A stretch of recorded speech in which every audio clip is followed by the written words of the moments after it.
All right, this is Deanna Marie, and welcome back here to the Clusie. And today we're going to be talking about how God's going to make a clear distinction between you and your enemies. So let's get started. All right, today's Bible verse is going to be Exodus chapter 9, verse 26. So you know how I am. Open up those Bibles, get in the Word, and let God speak to you what He wants to speak to you about personally, and pray and open up the lines of communication.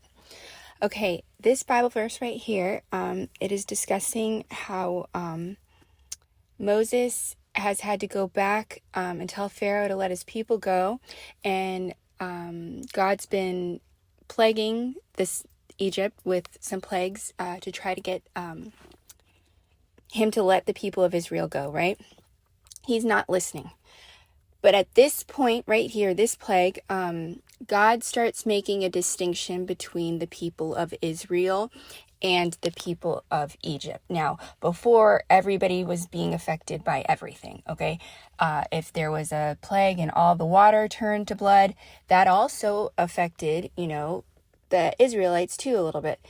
But at this point, this is where God's kind of like, hey, what I'm doing, it's not going to affect my chosen people anymore. It's not going to affect them anymore. This is between me and Pharaoh now and the Egyptians, and that's what he's focused on. Okay, so what does that mean for you?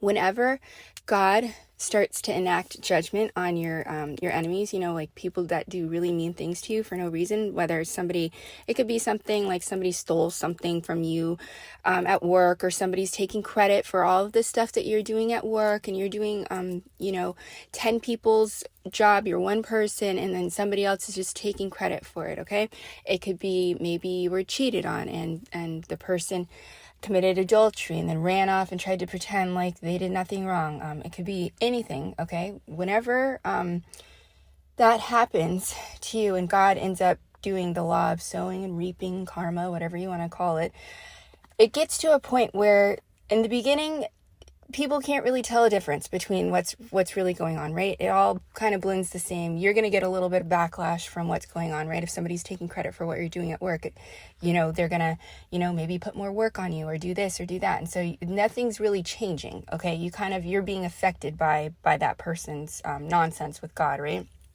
But it's going to get to a point where God says, all right, that's enough. I've had absolutely enough of that. And you are going to see the judgment of God on those individuals, and it's not going to affect you anymore. And that is a very scary place for other people to be in, because you see, Egypt was protected when Israel was there, because that was God's people. They were there, right? So God always had to protect Egypt, basically, because the Israelites were there. If they're not there anymore, there's no protection. God doesn't need to protect Egypt anymore for anything, right? At that moment. And that's kind of what ends up happening with your enemies. Some of them, if you were in a relationship with them and maybe you are, a believer, chosen one, or whatever you guys want to call it, you might have been that person's protection from getting judgment from God, from, them doing mean, evil, nasty things. When you're removed from that situation and, the dust settles, maybe you guys get divorced or whatever ends up happening, the dust all settles and everyone's situated where they need to be situated. Well, now God can judge very, very clearly and distinctly, because you're not there to provide protection, spiritual protection for that other person anymore. The same thing goes with the job. Okay, you could maybe have a boss and they've been doing, mean things to you and, using your work ethic and stuff and taking advantage of you and stuff like that. And then you decide to leave the company. Well, you may have been the only reason that God was blessing that company, because in order for you to get paid, he has to bless the company. So once you're removed from that situation, judgment's just going to take place for all of the mean, horrible things that were being done to you there.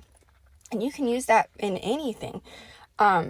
You don't have to worry about anything. The people of Israel, they just sat back and watched it. They just waited and waited. Is today going to be the day that we're going to be free? Oh, no, we're not free today. Okay, we'll see what God does next. Okay, is today going to be the day that we're free? That's all they were doing, just following directions, taking one day at a time, walking in faith, day by day, step by step. That was them, okay?